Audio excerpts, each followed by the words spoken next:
The Galactic Council chamber was filled with noise and laughter. Hundreds of alien species sat in their floating chairs, looking at the large screen in front of them. Ambassador Zekthar held a small data pad in his hand. His purple skin wrinkled as he smiled with amusement. "Listen to this, everyone," he shouted. "The humans want to join our council." More laughter filled the room. Some aliens hit their desks with joy. Others shook their heads in disbelief. "Humans?" said Ambassador Krell, a tall creature with 4 arms. "Those primitive beings who still fight wars on their own planet?" "Yes," Zekthar replied. "They sent us this formal application. They say they are ready to join the advanced civilizations of the galaxy." An alien with green scales stood up. "I visited Earth once. They still use fossil fuels. They destroy their own forests. They are like children." Everyone laughed again. But in the corner of the room, one old alien stayed silent. Her name was Velmora. She was ancient, over 500 years old. Her silver eyes showed worry, not amusement. "Perhaps we should consider their request carefully," Velmora said in a soft voice. The laughter stopped for a moment. Everyone looked at her. "Consider? Why?" Zekthar asked.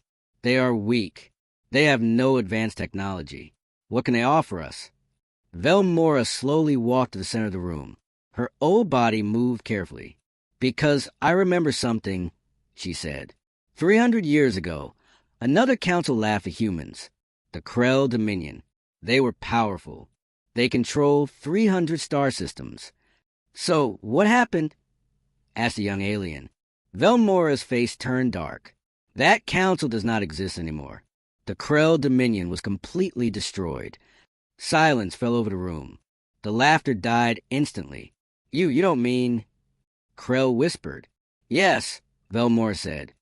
"Humans destroyed them." Zekthar waved his hand dismissively. "That's just an old story. Probably a lie. Humans could never defeat the mighty Krell." Before Velmora could respond, the alarm systems suddenly activated. Beep, beep, beep. Red lights flashed everywhere. The main screen changed from Earth's application to a sensor reading. "Sir," shouted the technician, "we have an incoming vessel." "Just one ship?" Zekthar laughed again. "Let me guess. It's a human ship, right? Coming to beg us in person?" "Yes, sir. One human ship approaching the station." Zekthar smiled widely. "Perfect. Let's show these primitives their place." Open communication channel. The screen changed. A human woman appeared. She wore a dark military uniform. Her face was calm, but her eyes were cold as ice. "I am Captain Sarah Chen of the Earth Defense Fleet," she said. Her voice was steady and strong. "I have come to deliver a message." "Message?" Zekthar laughed. "We already rejected your application. Human, go back to your little planet." Captain Chen did not smile. She did not look angry. She just stared at Zekthar with those cold eyes. "I did not come to beg," she said quietly. "I came to give you one last chance. Will you accept Earth into the Council or not?" Zekthar stood up, his face red with anger. "How dare you? You come here with one ship and make demands? We are the Galactic Council. We rule thousands of worlds. Who do you think you are?" Captain Chen took a deep breath. "I see. You have made your choice." She looked directly at the camera, directly at Zekthar. "Then I have one thing to say to you, Ambassador. You had your warning. What happens next is on you." The communication cut off. The screen went black. For a moment, nobody spoke. Then Krell laughed nervously. "Warning? Did that primitive just threaten us?" "Ignore her," Zekthar said, sitting back down. "One ship cannot harm this station. We have shields that can..." Alarm. Alarm. Massive energy signatures detected. Every screen in the room turned red. Numbers started appearing, counting something. "What is this?" Zekthar demanded. "What are those readings?" The technician's voice shook with fear. "Sir, ships. Thousands of ships. Tens of thousands. They're appearing all around us." "Appearing? From where?" "Everywhere, sir. They're jumping out of hyperspace. I've never seen so many ships at once." Velmora walked slowly to the large window. She looked out into space. Her face showed no surprise, only sadness. "Come here, Zekdar," she said quietly. "Come see what you have done." Zekdar ran to the window. What he saw made his blood turn cold. Space was turning black. Not because stars were disappearing, but because ships were blocking them out. Human battleships. Hundreds of them appeared first, then thousands, then tens of thousands. Each ship was massive, bigger than anything the Council had. They were dark gray, covered in weapons and armor. Their engines glowed blue like angry stars. They appeared in perfect formation, surrounding the entire Council station. Row after row after row of warships. "Count them," Zekdar whispered. "How many are there?" The technician's voice came through the speakers, breaking with terror. "Sir, the computer has counted 50,000 warships, and it's still counting." 50,000. 50,000. An entire fleet. An armada. A force large enough to conquer half the galaxy. And they were all pointing their weapons at the Council station. Captain Chen's face appeared on the screen again. But this time, she was not alone. Behind her, the command center of a warship showed hundreds of officers working at their stations. "Did you think we sent one ship because we are weak?" she asked calmly. "No, we sent one ship because one ship was enough to deliver our message." Zekdar fell back into his chair. His hands shook. Around him, other aliens stared in complete shock. This is impossible," someone whispered. "Your intelligence told you that humans barely left their solar system," Captain Chen continued. "Your spies reported that we have primitive technology. Your data said we are divided and weak." She leaned forward. "Your intelligence was wrong. We let you believe those lies. We wanted to join peacefully. We tried to be friends. But you chose to laugh at us." Velmora turned to face the Council. Tears ran down her old face. "I tried to warn you," she said. "I told you about the Krell, but you did not listen. You never listen." "What do they want?" asked Krell, his forearms shaking with fear. As if hearing the question, Captain Chen spoke again. "Here's what happens now. You have one choice to make. Only one." The human battleships powered up their weapons. A blue glow spread across all 50,000 ships, lighting up the dark space like a second sun. "Accept Earth into the Galactic Council immediately. Give us a full seat with all rights and privileges. Do this now and we leave in peace. We become allies. We share our technology. Everyone benefits." She paused. The silence was heavier than a black hole. "Or refuse, and discover why we are called the most dangerous species in the galaxy." The screen showed a list of names. 47 alien species. These civilizations already signed peace treaties with Earth. They learned their lesson. Some learned the easy way. Some learned the hard way. Some. Captain Chen's voice grew darker. Some do not exist anymore. Zekdar's purple skin turned pale. You're bluffing. You wouldn't attack a Council station. The entire galaxy would come after you. Would they? Captain Chen smiled, but it was not a friendly smile. "Show them the military analysis." Numbers appeared on the screen. Battle simulations. Fleet calculations. All showing the same result. Earth would win. "You have 2 hours to decide," Captain Chen said. "After that, my orders are to assume your answer is no. And trust me, Ambassador Zekdar, you do not want to see what my orders say happens next." The communication ended. The Council chamber erupted in chaos. Aliens shouted at each other. Some ran for the exits. Others tried to call their home planets for instructions. Velmora stayed at the window, watching the human fleet. They did not move. They did not fire. They just waited, patient, silent, deadly. "Why?" asked a young alien who came to stand beside her. "Why are humans so good at war?" Velmora looked at the young one with sad eyes. "Because they practiced on themselves for 10,000 years, she answered. "Humans fought each other longer than most species have existed. They learned every way to kill, every strategy, every tactic." She pointed at the fleet outside. "And now, they have stopped fighting each other. Now they fight together. That is what makes them truly terrifying. Outside the window, the 50,000 warships waited in the darkness. Their weapons stayed powered. Their formation stayed perfect. They were ready. The question was, what would the council choose? Inside the council chamber, chaos ruled everything. Aliens screamed at each other. Some ran to their communication panels, desperately calling their home world for guidance. Zekdar stood frozen at the window, staring at the massive fleet surrounding them. His confident smile was gone. Now, his face showed only fear. 2 hours, he whispered. She gave us only 2 hours. Ambassador Krell pushed through the crowd and grabbed Zekdar's arm. We must vote immediately. Accept their demand. We have no choice. No choice.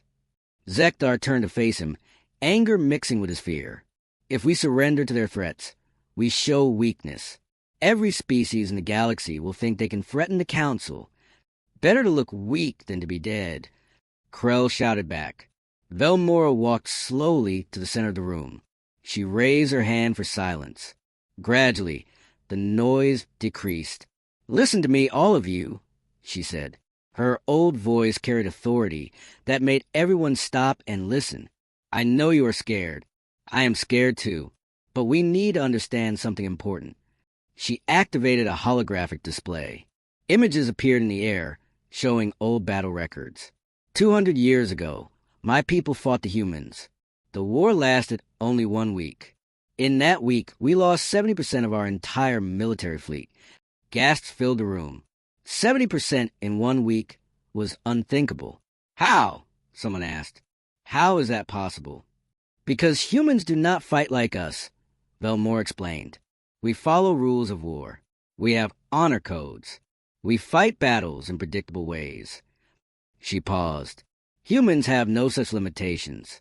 They use every advantage, every trick, every weapon. She showed a video from the ancient war. It displayed human ships using tactics that seemed impossible. They appeared from nowhere, struck fast, and disappeared before anyone could respond. They had weapons in asteroids. They disguised warships as cargo vessels. They sent false signals to confuse our sensors. They attacked from directions we thought were safe. Another alien council member stepped forward. His name was Drax, and his species was known for military strength. I do not believe these stories, Drax said firmly.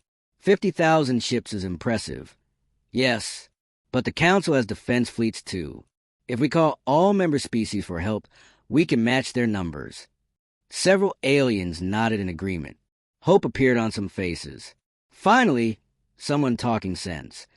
Zekdar said, finding his confidence again. We are not helpless. We have allies. Velmora shook her head sadly. You are making a terrible mistake. Mistake? Drax laughed. The mistake would be surrendering to primitives. I say we call for reinforcements and show these humans their place. I agree, said another ambassador. My home world has 3,000 warships. If every council member sends ships, we will outnumber the humans. Excitement spread through the room. More aliens started agreeing with this plan.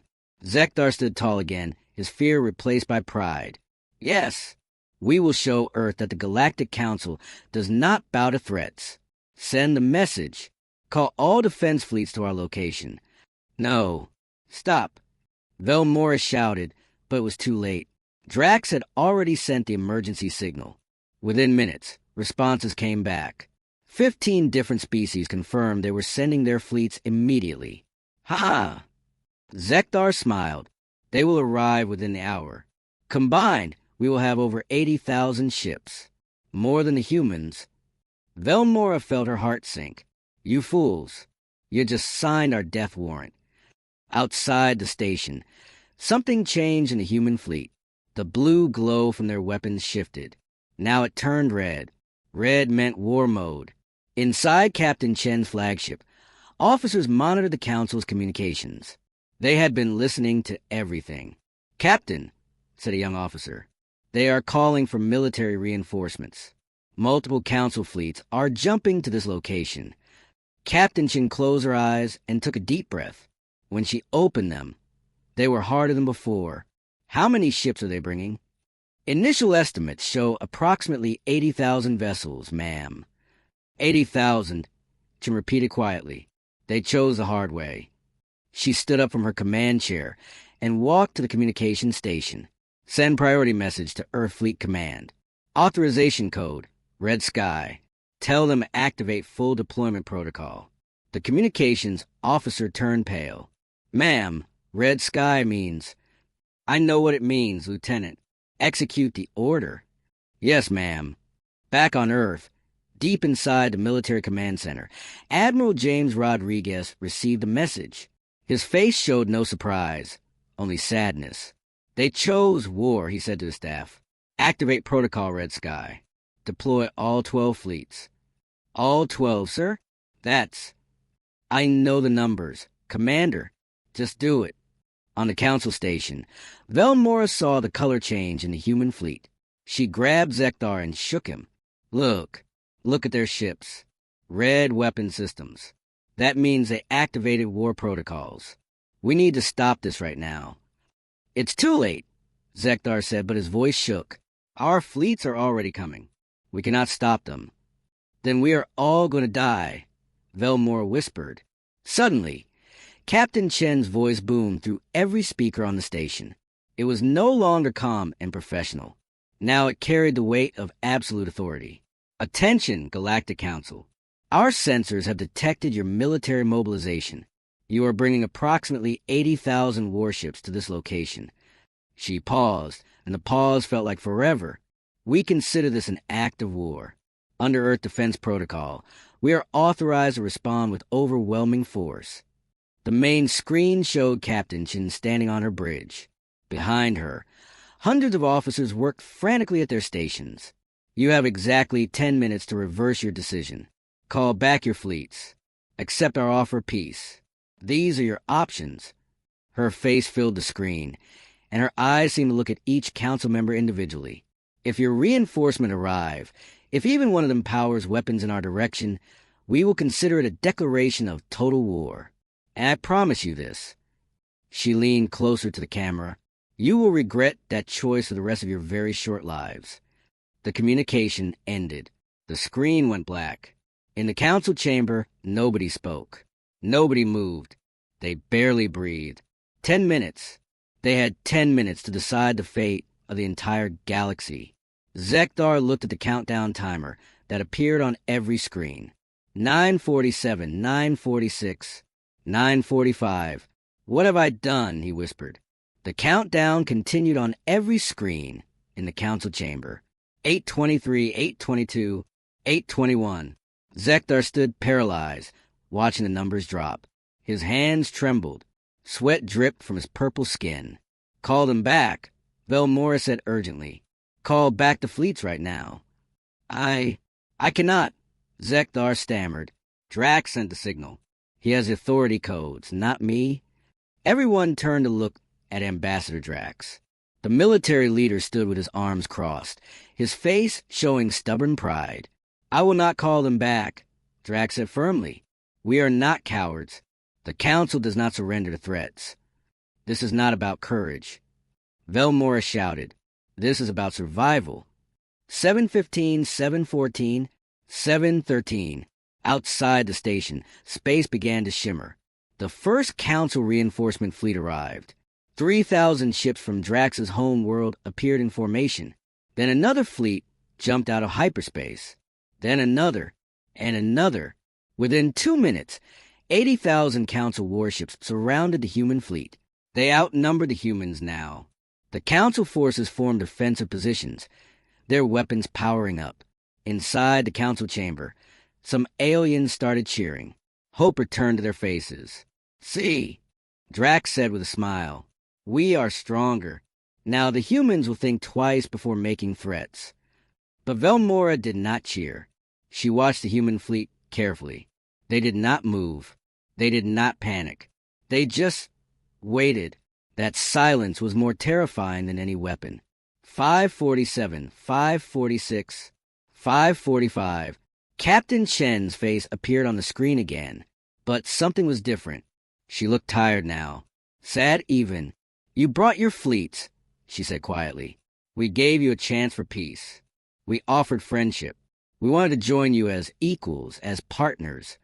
She shook her head slowly. But you chose fear. You chose pride.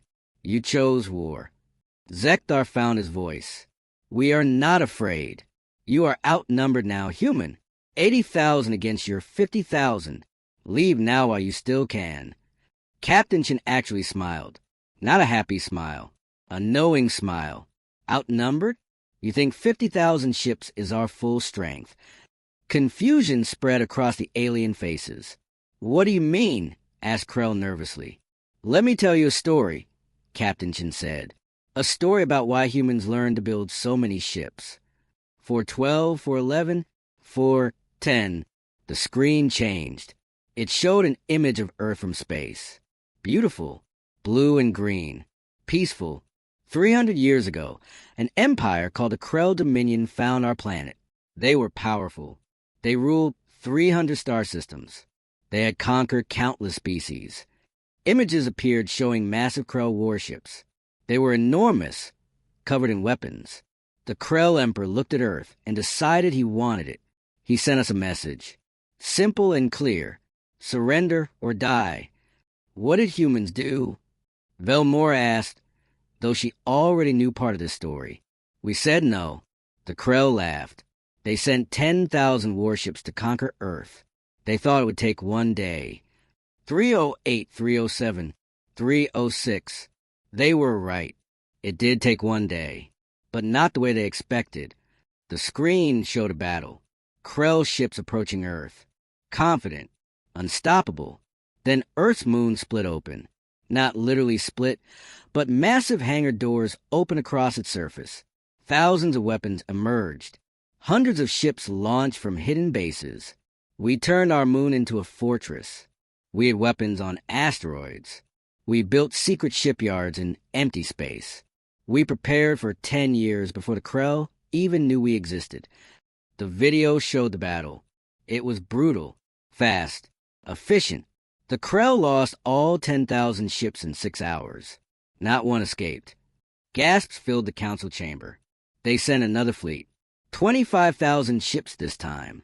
We destroyed them in 3 hours. 2:01, 2 o'clock, 1:59. Then the Krell Emperor himself came. He brought 50,000 warships. The pride of his empire. The same number you see around you right now. Captain Chen's face returned to screen. Her eyes were cold as ice. We destroyed that fleet in 45 minutes. Then we went to their home world. We gave them the same choice they gave us. Surrender or die. What happened to Krell Dominion? Someone asked in a whisper. They chose death. So we gave them what they asked for. The Krell Dominion does not exist anymore. We made sure of that. Complete silence fell over the council chamber. 115, 114, 113. But here's what you need to understand, Captain Chin continued. That war was 300 years ago. Our technology then was primitive compared to now. These 50,000 ships around you, this is just our first fleet. Just one fleet. Velmora closed her eyes. She knew what was coming. Earth has 12 fleets. 12. Each fleet is larger than the one before it. And right now, because you decided to threaten us, I have called all of them here. The countdown reached 1 minute. 0:58, 0:57, 0:56. So let me ask you again, Ambassador Zekdar. Do you really think 80,000 ships is enough? Do you really want to test us? Do you really want your species to be remembered as the ones who started a war with humanity? Zekdar collapsed into his chair. His face showed pure terror now. 031, 030, 029. I vote yes, Zekdar whispered. Earth is accepted into the council. Please just stop this. Say it louder, Captain Chin demanded. Say it so everyone can hear. 015, 014, 013. Earth is accepted. Zekdar screamed.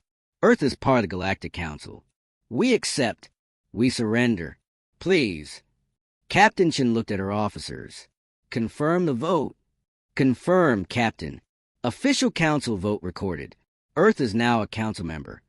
003, 002, 001. The countdown stopped at 0. For a moment, nothing happened. The human fleet stayed in position. Their weapons still glowed red. Then, slowly, the red glow faded back to blue. The weapons powered down. The human ships began to pull back, creating space between them and the Council fleets. Every alien in the chamber breathed again. They had been seconds away from death.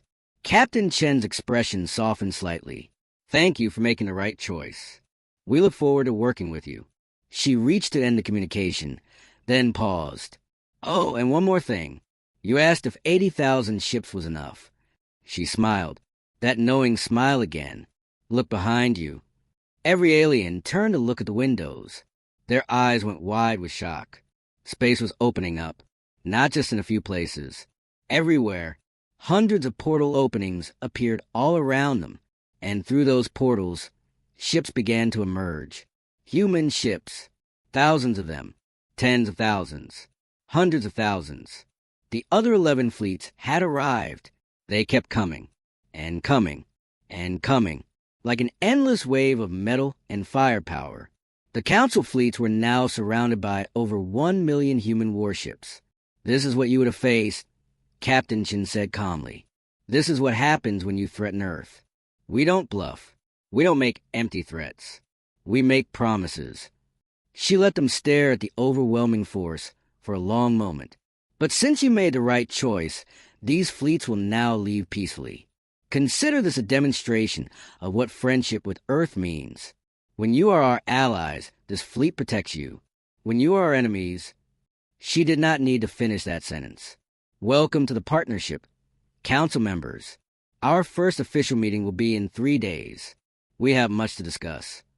The communication ended. Slowly, the massive human fleet began to disappear.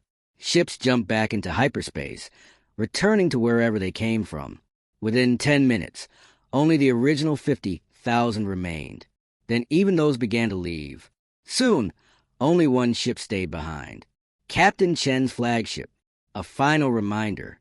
A final warning. In the council chamber, nobody spoke for a long time. Finally, Velmora broke the silence. Now you understand, she said quietly. Now, you know why I tried to warn you. Humans are not like us. When they offer friendship, they mean it. But when they promise war... She looked at Zekdar. They mean that too. 3 days passed. 3 days of fear and uncertainty for the Galactic Council. Now, the Great Chamber was filled again. But this time, the atmosphere was completely different. No laughter, no jokes, just nervous silence. The council members sat in their seats, waiting for the humans to arrive for their first official meeting. Zekdar looked terrible. He had not slept in 3 days. His purple skin looked pale and sick. Every time he closed his eyes, he saw those million warships surrounding him.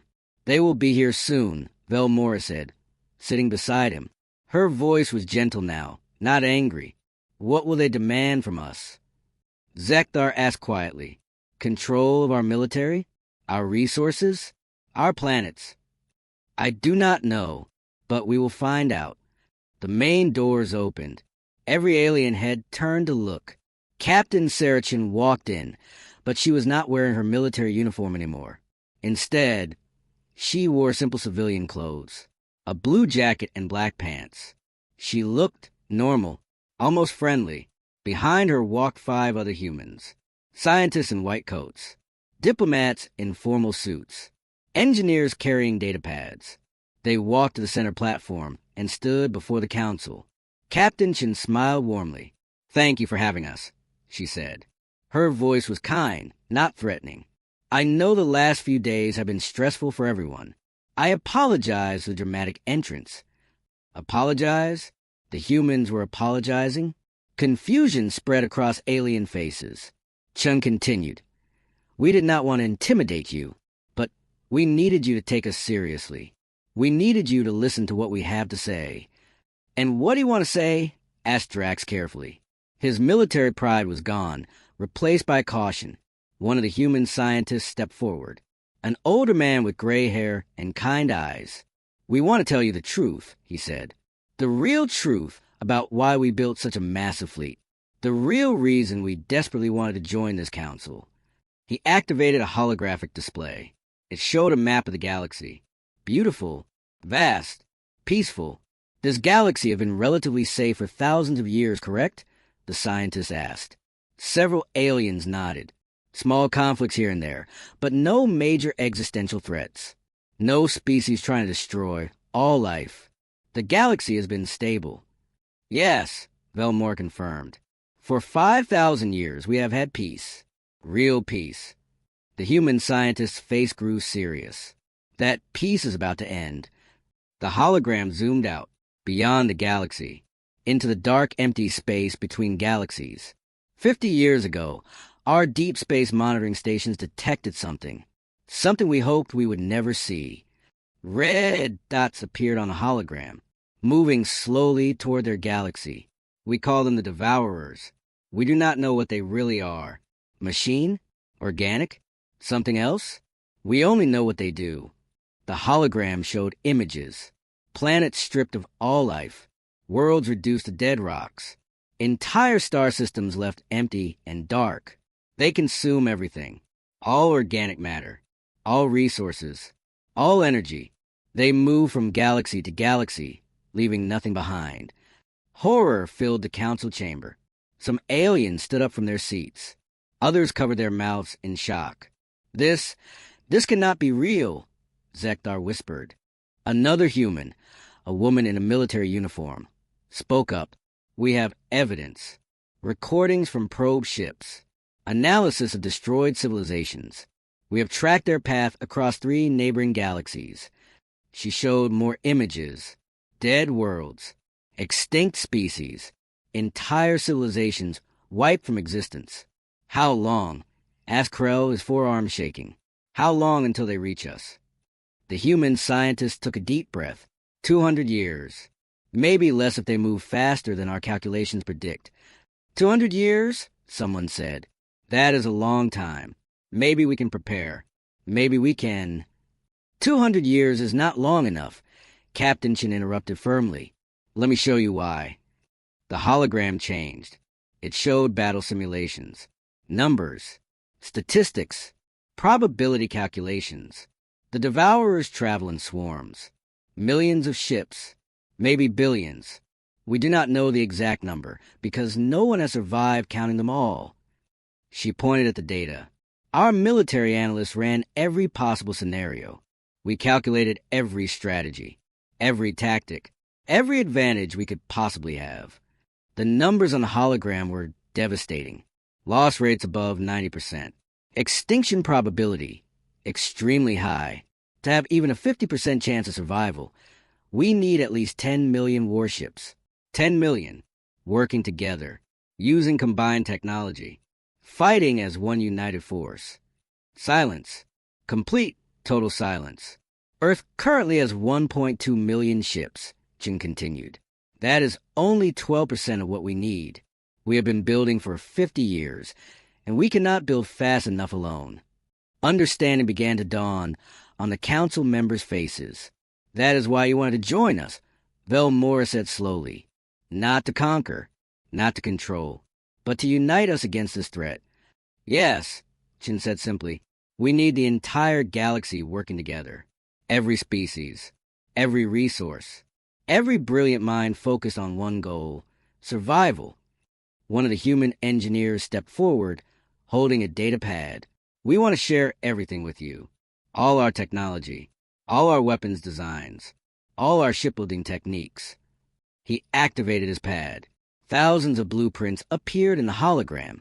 Ship designs, weapon systems, shield technology, everything. This is 50 years of research and development. We are giving it to you freely. No cost, no strings attached. Why? Drax asked suspiciously. Why share your advantages? Why make us as strong as you? Captain Chin looked at him directly. Because 1.2 million ships is not enough. 2 million is not enough. 5 million is not enough. We need 10 million. And we need every single one of them to be as advanced as possible. She gestured to all the council members. Your species have technologies we do not have. Your scientists think differently than ours. Your engineers solve problems in ways we never considered. Together, we are stronger than any of us alone. A young alien stood up nervously. But what about the Krell Dominion? You said you destroyed them. You said they chose death and you gave to them. Chen's face grew dark. Sad. Guilty even. We lied, she said quietly. Shock ran through the chamber. What? Zekdar stood up. You lied? About destroying the Krell? Yes. We lied to make you fear us. We needed you to believe humans were dangerous enough to take seriously. She pulled up old records. Real historical data. The truth is, we did not destroy the Krell Dominion. The Devourers did. We found them 50 years ago when we first explored that region of space. Every Krell planet was already dead, consumed, empty. Images showed the horrible reality. Planets stripped clean, cities reduced to dust, billions of lives erased. We took credit for their destruction. We let the galaxy believe we were monsters. We built our reputation on a lie. All so that when this moment came, when we finally told you the real threat, you would believe us. Velmora's eyes widened. The war with my people. 200 years ago. We did not really fight you, did we? Chin shook her head. We fought, but not the way you remember. Your fleets suffered heavy damage. Yes, but not from us. They encountered Devourer scout ships in deep space. We arrived and helped drive them away. But afterward, we convinced your leaders to say it was a war between our species. Why all these lies? Asked Krell angrily. Because truth without fear is just words, Chin said. If we had told you about the Devourers 50 years ago, would you have believed us? Would you have listened to a weak, primitive species warning about invisible monsters in deep space? She looked around the room at every face. No, you would have laughed, just like you laughed 3 days ago. So we built a reputation first. We made you fear us. We made you believe we were capable of anything. So that when you told us the truth, we would listen. Velmora finished. Exactly. The room fell silent as everyone processed this information. Finally, Zekdar spoke. His voice was small, humble. What do we do now? Captain Chin smiled. A real, genuine smile. Now we work together. We have 200 years. We turn this council into a real alliance. We build the greatest fleet the galaxy has ever seen. We combine our strengths. We share our knowledge. She pointed at the hologram showing the approaching Devourers. And when they arrive, they will not find a divided galaxy. They will not find weak, separate species. They will find something they have never encountered before. What is that? Someone asked. Unity. True unity. Every species standing together. And leading them will be the species that brought us all together. The species that everyone underestimated. Captain Chin stood tall, proud. Humanity. For the first time since the humans arrived, an alien began to clap. Then another. Then another. Soon, the entire council was applauding. Not because they were forced to. Not because they were afraid. But because they understood. Because they believed. Because they had hope.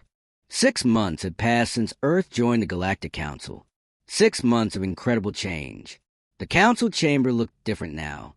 Holographic displays covered every wall, showing ship construction progress, research updates, and military training schedules. Humans and aliens worked together at every station. Captain Chin stood at the center platform, but she was not alone. Beside her stood Velmora, Ambassador Krell, and even Drax. They had become partners now, not enemies. Status report, Chin said, looking at the data screens. A human engineer spoke first. Ship production is ahead of schedule. We have completed 52 new shipyards across 12 star systems. Current production rate, 3,000 ships per month. 3,000 per month, calculated an alien mathematician quickly. That means 36,000 per year. In 200 years, we will have 7.2 million ships. Still not enough. We need to increase production, Drax said. He was no longer the proud warrior who refused to listen. Now he was focused, determined. My home world has converted half our industrial facilities to shipbuilding. We can add 200 more ships per month. My species can contribute 150 ships monthly, said Krell. One by one, council members announced their contributions. Everyone was working together. Velmora smiled. At this new rate, we will reach 8 million ships. We are getting closer to our goal. Butchin looked worried. 8 million is still not enough. We need 10 million minimum. And that assumes the Devourers arrive in exactly 200 years. If they come earlier... She did not finish that sentence. Everyone knew what it meant. A young human scientist raised her hand nervously. Captain Chun, I might have a solution. It is risky, but it could work. Speak, Chun said. The scientist activated a new hologram. It showed a strange design, unlike any ship they had built before. What if we do not just build more ships? What if we build better ships? This is my proposal. The Unity-class carrier. One ship that can carry and control 500 smaller drone fighters. Excited whispers filled the chamber. Instead of needing 10 million large ships, we could build 20,000 Unity carriers. Each carrier would command its own fleet of drones. Effectively, we would have 10 million fighting vessels, but we would only need to build 20,000 main ships. Drax leaned forward, studying the design. This could work. The drones would be smaller, cheaper, faster build. And if we lose drones in battle, we do not lose trained pilots, added Krell. The carriers stay back, controlling remotely. Chin studied the design carefully. How long to build one Unity carrier? With current resources, approximately 6 months per ship. But if we dedicate all major shipyards to this design, we could produce 50 carriers simultaneously. That is 100 carriers per year. The mathematician alien calculated quickly. 100 per year times 200 years equals 20,000 carriers. Each controlling 500 drones equals 10 million total fighting units. The numbers work. Hope sparked in the chamber. Real, genuine hope. There is one problem, the scientist said hesitantly. The control systems. One carrier controlling 500 drones requires incredibly advanced artificial intelligence. More advanced than anything we currently have. An alien scientist stood up. She had blue skin and large eyes filled with intelligence. My species specializes in computational systems. We have been developing neural network technology for 300 years. Perhaps we can help. Another alien joined in. My people are experts in quantum communication. We can ensure the drones stay connected to carriers even during battle interference. A third alien added, Our race has biological computing. We grow processors from living crystals. They process information faster than any mechanical computer. Chin looked around the chamber. Everyone was offering their unique abilities, their special knowledge, their greatest strengths. This is it, she said, her voice filled with emotion. This is exactly what we needed. Not just more of the same, but innovation, combination.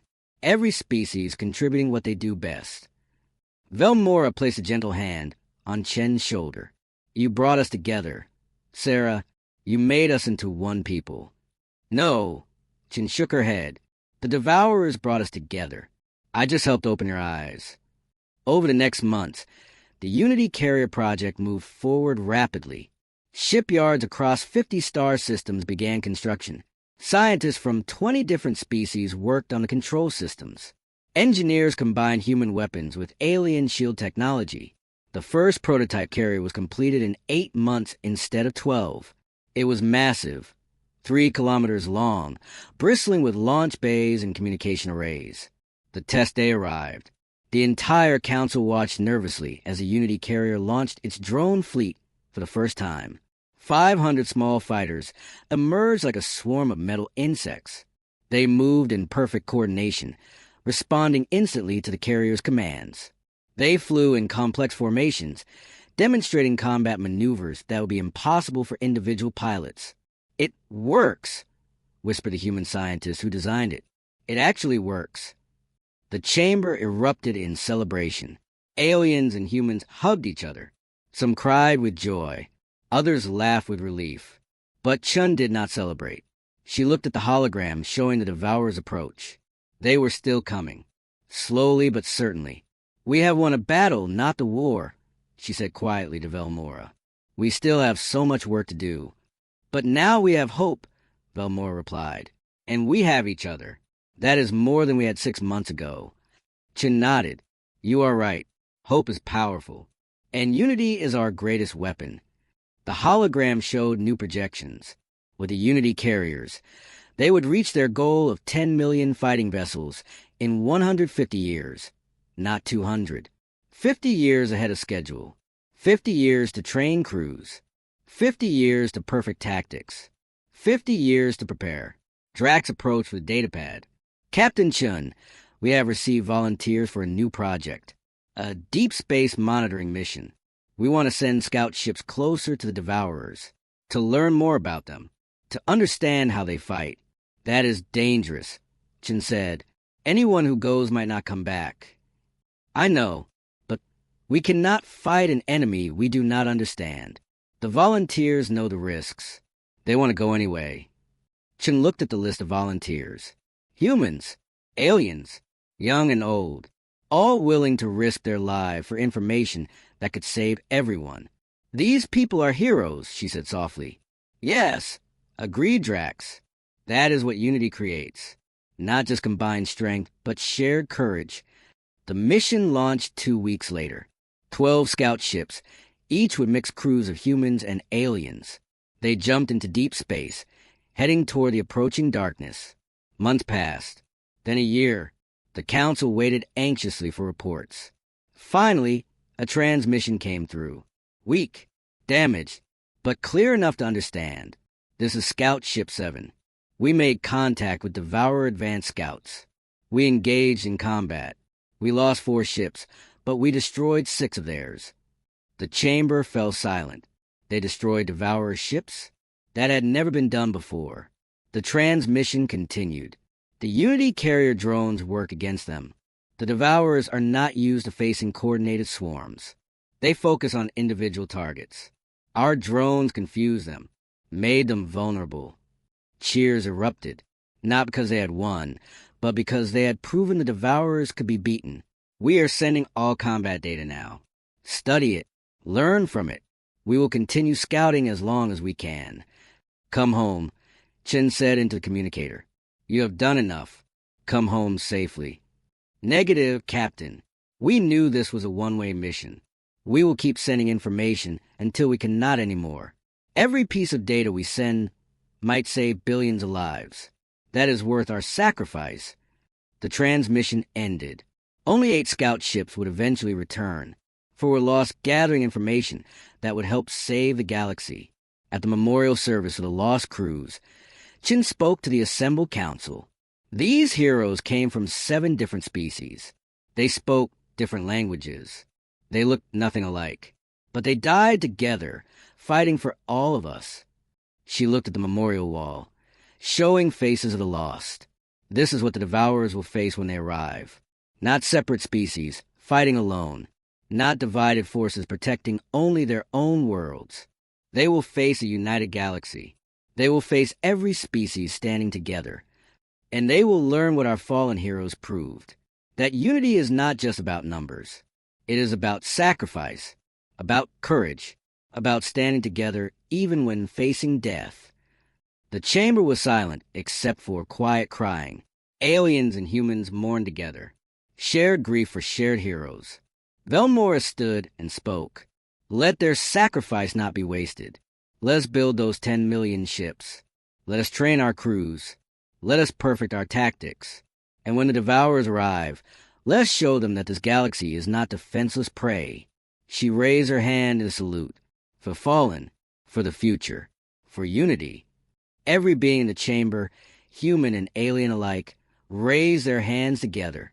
For unity, they said as one voice.